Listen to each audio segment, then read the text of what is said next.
So as of me recording this video, the new Michael Jackson movie has officially released in theaters, and it has opened up to a bit of mixed criticism. But before we get into today's movie review, be sure to smash that like button and subscribe to the channel. My name is Chivo, and I like to talk about the trendiest news within the week.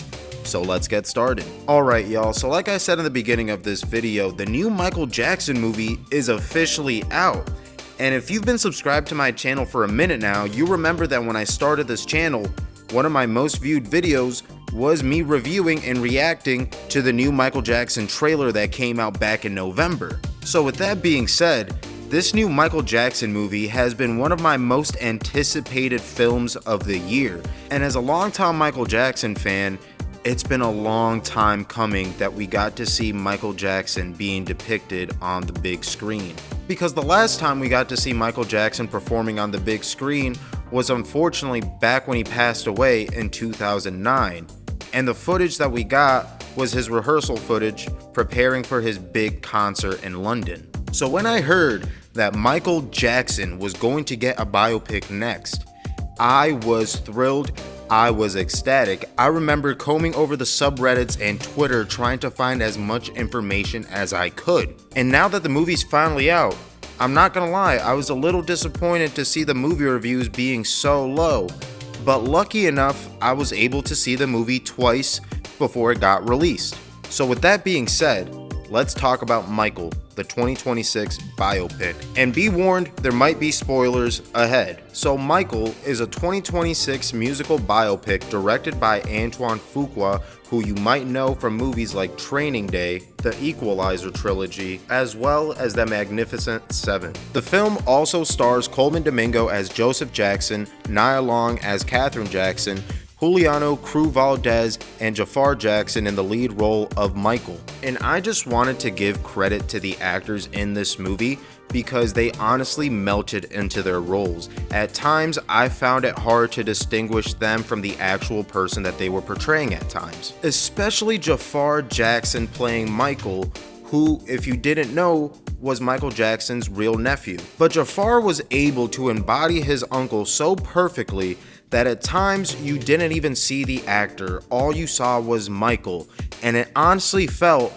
like they transported a camera from 2026 all the way back to the 1980s to get a glimpse of what Michael was like back then. Like, there were literally moments in this film where my girlfriend turned to me and said that she was getting goosebumps, and I totally understand, because as soon as Jafar opened up his mouth, it's as if Michael Jackson's soul came out of it. And again, I need to give credit where credit is due, because Juliano Cruz Valdez's performance as Little Michael was honestly phenomenal. For a first-time kid actor, I was blown away. There's nothing more I can say. The scenes with him performing, the scenes where he's showing fear of Joseph honestly had me emotional. There were times where I was just holding back tears and wanted to leap at the screen and protect him from Joseph's abuse. So honestly, phenomenal job to this kid for portraying Little Michael the way that he did. I wanted to see more of that. With that being said, let's talk about Coleman Domingo and Nia Long as Michael's parents. Coleman Domingo as Joseph Jackson gave off the vibe that was needed for this film. He came off as cold, domineering, and strict.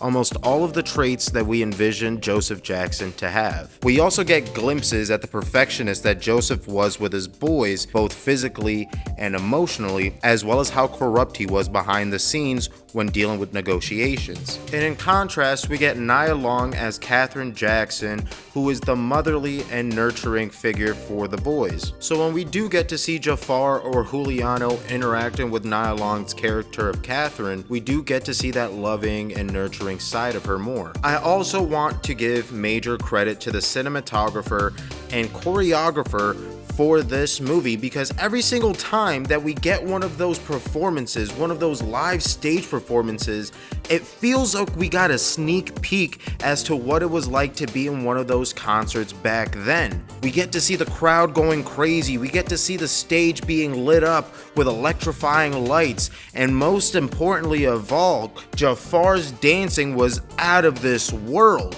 Like I said earlier, it really felt like they reincarnated Michael Jackson for this role. There were times in this movie where I couldn't help but tap my feet or sing along quietly in my seat while I was watching, which is another point that I want to add. The music selection in this film was amazing. We're able to get a good balance of Jackson 5 early hits as well as Michael Jackson's hits from both Off the Wall and Thriller. And speaking of Off the Wall and Thriller, one of my favorite things from this movie was them being able to recreate those moments. Whether it was Michael Jackson working in the studio with Quincy Jones for Don't Stop Till You Get Enough, or him coming up with the choreography for Beat It, and let's not forget the recreation of Motown 25 when Michael Jackson first performed Billie Jean, and the scene where they recreate the shooting of Thriller, which, fun fact, they were able to recreate it on site and with a full moon, just like when they shot it back in the 80s. All of these moments in the film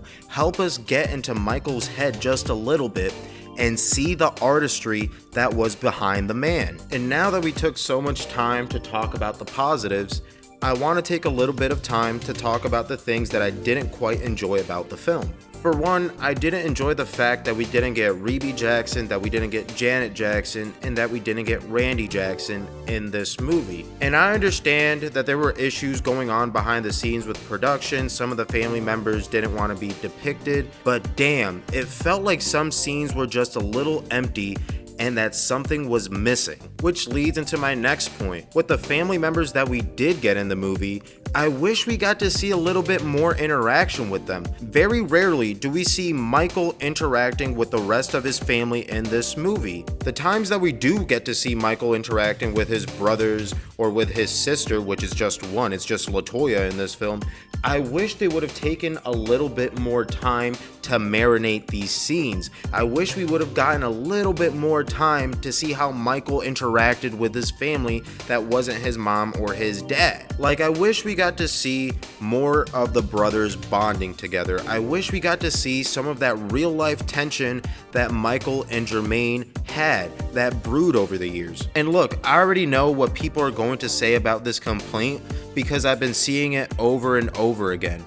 The movie's called Michael. Why would it focus on his brothers? Why would it focus on the rest of his family? The movie's called Michael and it focuses on his star to rise, etc., etc., which is such a lazy excuse. Yes, the movie focuses on Michael Jackson and his rise to success, his rise as an artist, etc.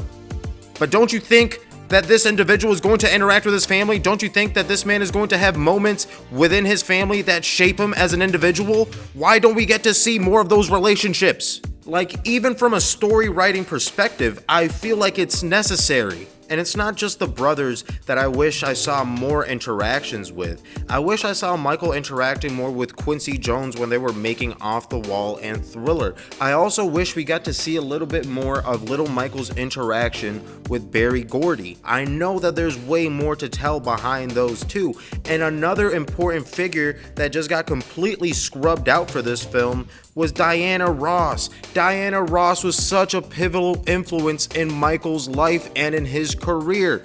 A lot of his stage presence was influenced by her, and they completely cut that out of the film, which is one of my biggest complaints and issues with this movie.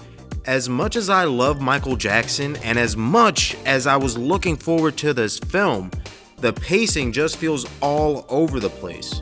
Like, 1 minute we're with the Jacksons in their small home in Gary, Indiana, then the next minute they're performing on a big stage, then the next minute they're rich, then the next minute Michael's an adult. Like, all of that takes place within 15 to 20 minutes of the movie.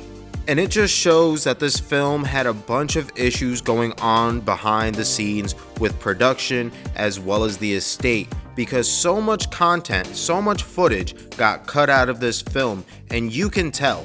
Because honestly, an extra 30 to 40 minutes would have done this film justice. It would have filled in those blanks that I was complaining about. And look, before anyone else says it in the comments, I know that this movie is supposed to be a part 1 of a part 2.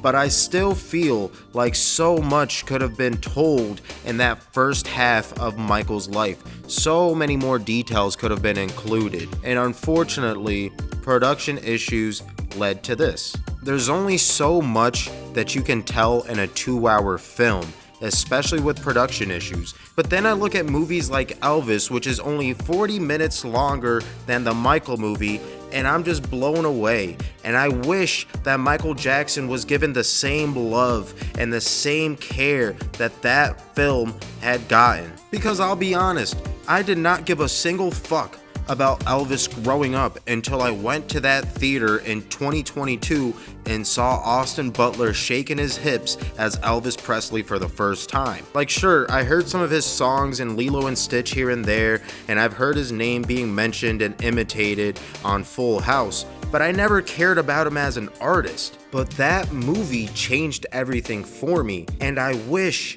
that the Michael 2026 biopic had that same feeling.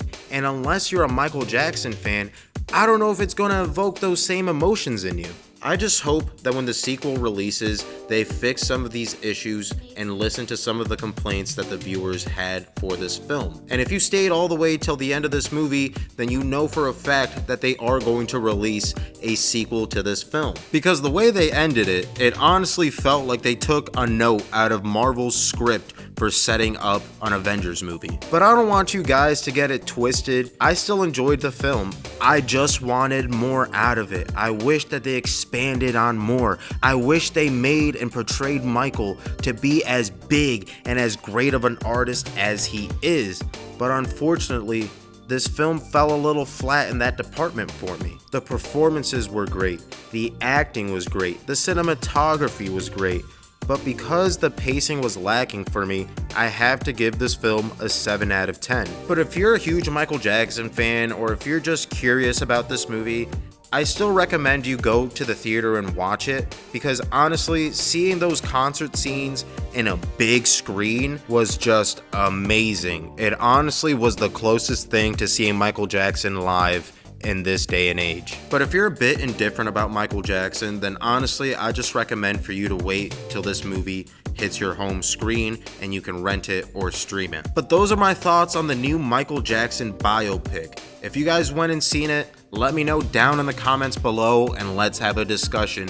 And before you guys leave, be sure to like and subscribe. We are almost at our goal of 200 subscribers and I'm honestly blown away. But with that, my name is Chivo. I talk about the trendiest news within the week, and I hope to see you in the next video.